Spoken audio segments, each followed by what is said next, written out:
চীন তৈরি করে ফেললেও হুবহু মানুষের মতন দেখতে রোবট। প্রথমবার দেখার পর আপনি বিশ্বাসই করতে পারবেন না যে এগুলো রোবট। কিন্তু চীনের বাজারে এখন দেখা মিলছে এই রোবট। এই রোবট এতটাই আধুনিক যে আপনার সমস্ত কাজ করতে পারবে। রান্না বান্না থেকে শুরু করে আপনার বাচ্চাকে পড়াশোনা করানো, এমনকি আপনার বিছানার সাথে পর্যন্ত হতে পারে। মানুষ টাকা পয়সার পেছনে দৌড়তে দৌড়তে নিজের দিকে মনোযোগ একদম দিতে পারছে না। মানুষ টাকার পেছনে দৌড়তে দৌড়তে বয়স হয়ে যাচ্ছে, আর তার জন্য নিজের জীবন সঙ্গিনী খুঁজে পাচ্ছে না। বৃদ্ধ বয়সে জীবন সঙ্গিনীর জন্য আপনাকে আর অপেক্ষা করতে হবে না। কোম্পানি থেকে আপনি খুবই সহজেই সুন্দরী রোবট নারী নিয়ে আসতে পারবেন। তবে এই রোবট ফ্যাক্টরিতে কিভাবে তৈরি করা হয়, আর এই রোবটের মধ্যে কীরকম ফিলিংস আছে, আর এই রোবট কি ভবিষ্যতে মানুষের জন্য ক্ষতিকর প্রমাণিত হতে পারে, এই সব কিছু নিয়ে আজকের পর্ব সাজানো হয়েছে। তো চলুন শুরু করা যাক।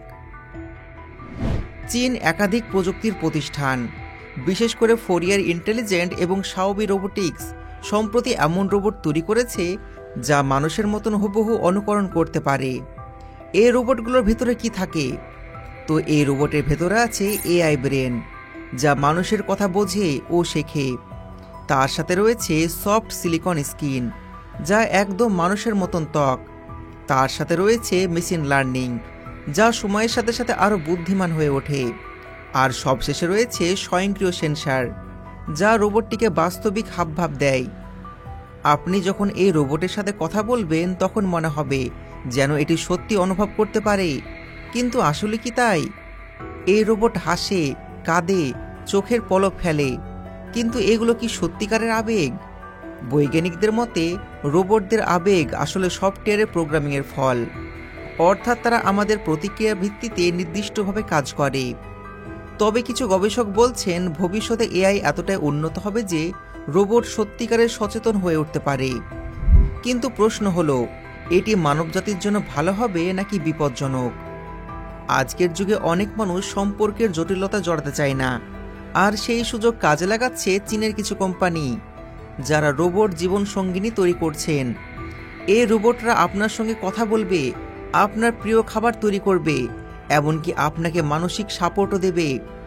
কিন্তু প্রশ্ন হলো, এই ধরনের সম্পর্কতে কি সত্যিকারের ভালোবাসা আনতে পারে? বিশেষজ্ঞরা বলছেন এই রোবটদের বেশি ব্যবহার করলে মানুষ একাকিত্বের গভীর ফাঁদে পড়ে যেতে পারে। তবে এটি ভবিষ্যতের জন্য আশীর্বাদ হবে নাকি অভিশাপ, এটা শুধু সময়ের অপেক্ষা। বৈজ্ঞানিকরা খুবই চিন্তিত। যদি একদিন এআই নিজেদের সিদ্ধান্ত নিতে শুরু করে এবং মানুষকে অপ্রয়োজনীয় মনে করে, তাহলে কি হবে? এখন পর্যন্ত রোবটরা আমাদের নিয়ন্ত্রণে আছে, কিন্তু তারা যদি একদিন স্বাবলম্বী হয়ে যায় তাহলে কি হবে? ইলন মাস্ক সহ অনেক প্রযুক্তিবিদ মনে করেন এআই যদি ভুল পথে পরিচালিত হয় তাহলে এটি মানবজাতির জন্য ভয়ানক হতে পারে। এমনকি যদি হ্যাকাররা এই রোবটদের হ্যাক করে নেয় তাহলে কি হবে? চীন, আমেরিকা এমনকি অন্যান্য দেশগুলো এখনই এআই নিরাপত্তা নিয়ে গবেষণা করছেন। তবে রোবটরা আমাদের জীবনকে সহজ করে তুলবে, এটা সত্যি। কিন্তু আমরা কি প্রস্তুত এমন একটা পৃথিবীর জন্য যেখানে মানুষের পাশে থাকবে রোবট? এই প্রযুক্তি কি মানুষের জন্য আশীর্বাদ হবে নাকি ভবিষ্যতের ভয়ানক বিপদ? আপনাদের মতামত কি? আপনি কি ভবিষ্যতে এমন রোবট চান যা আপনার বন্ধু ও জীবনসঙ্গিনী হতে পারে? কমেন্টে আপনার মতামত অবশ্যই জানাবেন। এবার চলুন আমরা দেখে আসি ফ্যাক্টরির মধ্যে এই রোবটগুলো কিভাবে তৈরি করা হয়। প্রথমে বৈজ্ঞানিকরা ডিজাইন করে রোবটের মডেল। এটি একটি 3D সফটওয়্যারে করা হয়, যেখানে প্রতিটি অংশকে আলাদাভাবে পরিকল্পনা করা হয়। রোবটের হাড় ও ফ্রেম তৈরি করা হয় অ্যালুমিনিয়াম এবং টাইটেনিয়াম দিয়ে। প্লাস্টিক ও সিলিকন ব্যবহার করা হয় ত্বক তৈরি করতে। এআই এবং সেন্সর বসানোর জন্য বিশেষ ধরনের চিপ ডিজাইন করা হয়। একটি রোবট বানানোর জন্য প্রায় 50 থেকে 100টি আলাদা আলাদা অংশ তৈরি করতে হয়। রোবটের প্রথম ধাপ শেষ হলে শুরু হয় বডি বা কঙ্কাল তৈরি করার। এটি তৈরি করা হয় লাইট ওয়েট মেটেরিয়াল ও কার্বন ফাইবার দিয়ে, যাতে এটি মানুষের মতো নড়াচড়া করতে পারে। হাড়ের মতন স্ট্রাকচার তৈরি করা হয়, আর এটা কাটা হয় লেজার কাটার দিয়ে। হাত ও পায়ের জয়েন্টে ব্যবহার করা হয় অত্যাধুনিক মোটর। হাইড্রোলিক ও ইলেকট্রিক সেন্সর বসানো হয় নড়াচড়া নিয়ন্ত্রণের জন্য।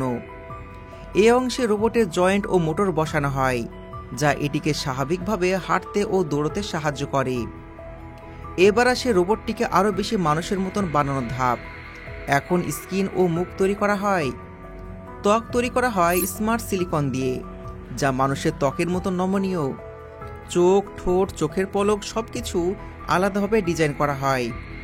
মুখের ভেতরে বিশেষ মোটর এবং সেন্সর বসানো হয় হাসি ও কথা বলার জন্য। তবে আপনারা কি জানেন, কিছু কিছু রোবটের ত্বকেও সেন্সর লাগানো থাকে, যা মানুষের স্পর্শ বুঝতে পারে। এবার আসে সবচেয়ে গুরুত্বপূর্ণ ধাপ, রোবটের ব্রেন বা এআই ইনস্টল করা। রোবটের মস্তিষ্ক হলো একটি অত্যাধুনিক চিপসেট, যা এআই সফটওয়্যারে চালায়। মেশিন লার্নিং প্রযুক্তি রোবটকে শেখায় কিভাবে মানুষের মতন কাজ করতে হয়। কিছু রোবট সেলফ লার্নিং করতে পারে, অর্থাৎ তারা নিজেরাই নতুন জিনিস শিখতে পারে। এই প্রযুক্তির কারণে রোবটরা শুধু মেশিন নয়, বরং মানুষের মতন কাজ করতে পারে। রোবট তো তৈরি হয়ে গেল, এটিকে বাজারে ছাড়ার আগে চলে ফাইনাল টেস্টিং। রোবট ঠিকভাবে হাঁটতে, বসতে ও কথা বলতে পারছে কিনা ওটা চেক করা হয়। মুখের অভিব্যক্তি ও সেন্সর প্রতিক্রিয়া টেস্ট করা হয়। রোবট হ্যাকিং ও নিরাপত্তার জন্য বিশেষ পরীক্ষা করা হয়। সমস্ত পরীক্ষা শেষ হলে এই রোবটগুলো চলে যায় বাজারে, যেখানে এগুলো ব্যবহার করা হয় বাড়িতে, অফিসে, এমনকি রেস্টুরেন্টে। রোবোটিক প্রযুক্তি দিন দিন উন্নত হচ্ছে। ভবিষ্যতে হয়তো রোবট আমাদের জীবনের অপরিহার্য অংশ হিসাবে দেখা যাবে। কিন্তু আসল প্রশ্ন হলো, এ প্রযুক্তি কি মানবজাতির জন্য আশীর্বাদ, নাকি এটা ভয়ানক বিপদ? আপনার মতামত কি? কমেন্টে অবশ্যই জানাবেন। আর আপনি কি এমন একটা রোবট চান যা আপনার বাড়ির কাজ করে দেবে? অবশ্যই ভিডিওটা ভালো লাগলে শেয়ার করবেন, আর তার সাথে চ্যানেলকে সাবস্ক্রাইব করবেন। দেখা হচ্ছে পরবর্তী ভিডিওতে। ধন্যবাদ।